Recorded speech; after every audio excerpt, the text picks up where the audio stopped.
This is Ekeland County.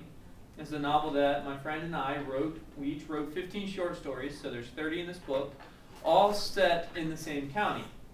And so let me read for you guys a story called Passage. This is chapter 4. Sunday morning presented no surprises to Jake. It flowed into his routine like all other mornings. He rolled out of bed to the chatter of local news, walked to the kitchen and prepared 6 cups of coffee that would fill his favorite mug twice, and walked into the bathroom as it began to brew. When he exited the bathroom moments later, much relieved and a bit lighter, he headed into his study. The cold hardwood floors caused his feet to curl. He pushed a stack of papers from his desk, found the remote to a 3-disc CD changer that no longer played CDs, and turned on the local public radio station.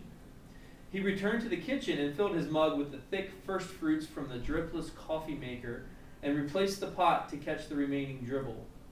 Jake headed back to the study armed with his stimulant of choice. Some cantata by Bach, typical of the popular drivel the local pseudo-intellectual literati deemed exemplary of fine culture, spilled from the speakers like pearls from a sow's ear purse. Jake lifted his satchel from the floor and dropped it on his desk. He undid the buckles on the brown leather straps, and the strap on the right broke in his hand, stressed across the hole in which the buckle often rode. Jake hissed through his teeth. It wasn't a big deal, but it meant another trip into the countryside to find a Mennonite harness shop that wouldn't force him to mortgage his home. The satchel was old, but his father had carried it, and Jake refused to believe it had outlived its usefulness. His father had presented it to Jake when he had first landed his first teaching job.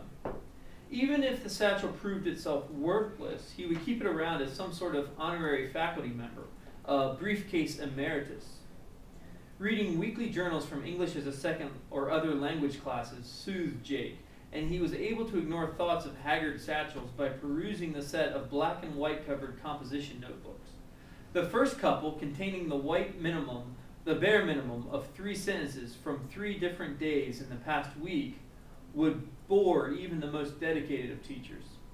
There were a couple of shots at the white teacher or the gringo, but Jake didn't mind. Middle schoolers struggled in life. If their grammar was good, he didn't need to criticize their content. If their grammar was good. There were several verb tense confusions and a couple of missing articles, but he was pleased to see that his students were progressing. They had dreaded the journals at first, but now seemed to be falling into a rhythm that produced a much easier grading time for Jake. Still, the 36 journals produced by his 3 intermediate levels would take him all morning. The 4th journal he opened stood apart from the others. The letters were meticulously written, a rarity amongst his predominantly Latino students, so Jake knew it had to be one of his 5 students from Central Africa. Monday. My dad gave me spear yesterday. Yesterday is my birthday. I am 13 years now. Dad say spear is good and same one his dad give him. I like spear, but most I like metal head, sharp, not like wooden boy's spear. Jake's pen slid across the page, correcting the tense, word order, and punctuation, standard practice for a journal like this.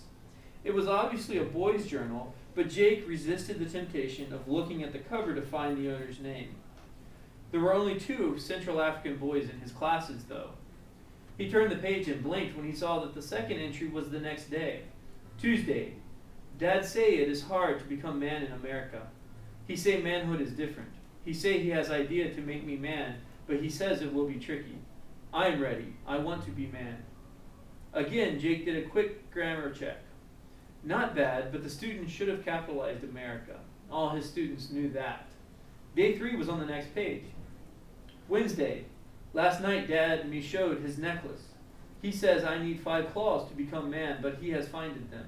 He says we will go on Thursday to see.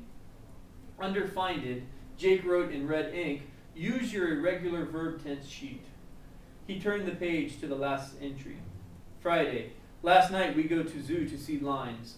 There is 1 man lion and 3 women lions.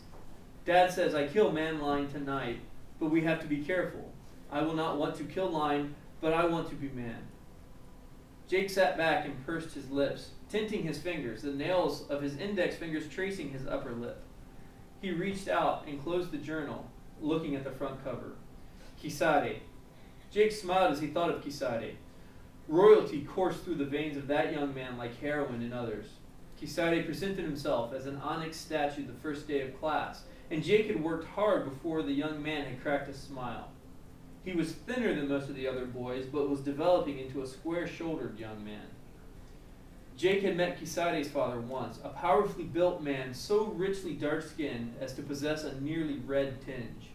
Jake's hand had disappeared in the others, but they didn't shake them. The interpreter who was present voiced Jake's few words of greeting and respect, and the man stared at him. Jake asked about his wife, and Kisare's father had replied that his wife had disappeared in Africa. The interpreter later confided that she had been suspected of having an affair before disappearing, though there were indications that she had been murdered. That had happened mere days before Kisare and his father had fled from the country, and after 3 years in South Africa, the government had recognized and accepted them as refugees. After that, there had been a 1-year stay in the capital, and finally they were brought to Almsville by the Lutheran-sponsored refugee resettlement program. In Jake's eyes, Kisare was a man before he ever walked into an ESL class. Jake picked up the broken strap of the satchel. He turned it over in his hand, with the end pointed out.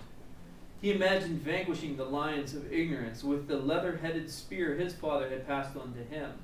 And then he imagined a 13-year-old boy facing down a lion with a spear, its head no longer than that broken strap.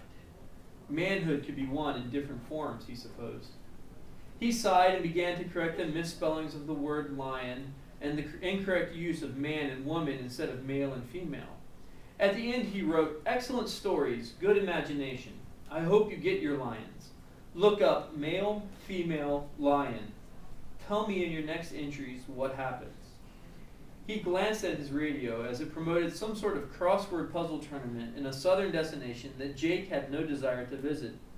He picked up his empty mug and went to the kitchen to claim the last of the coffee.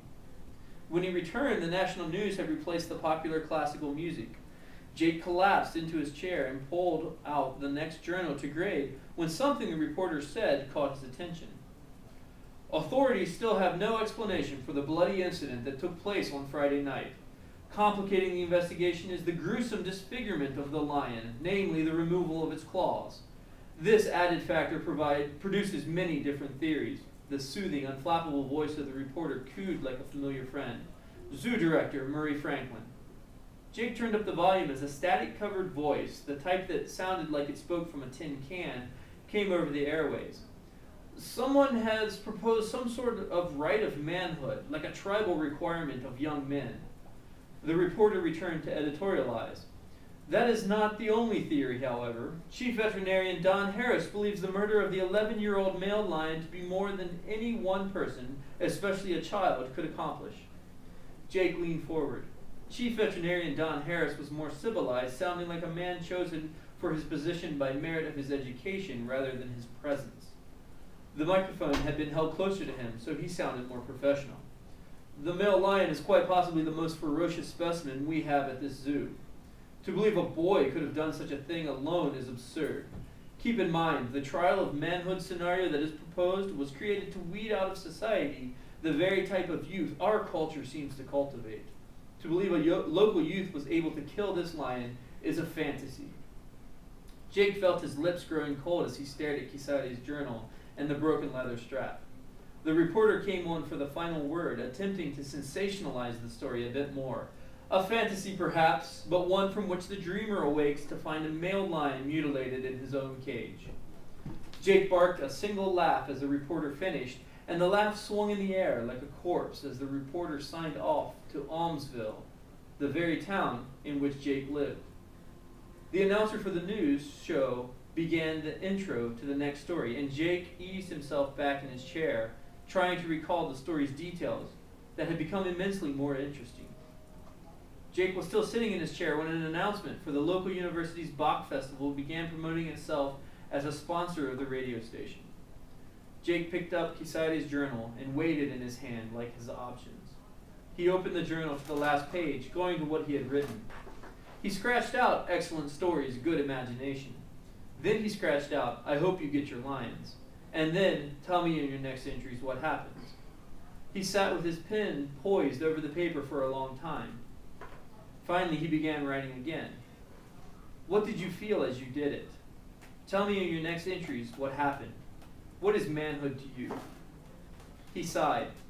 Maybe Kisare could explain it to him.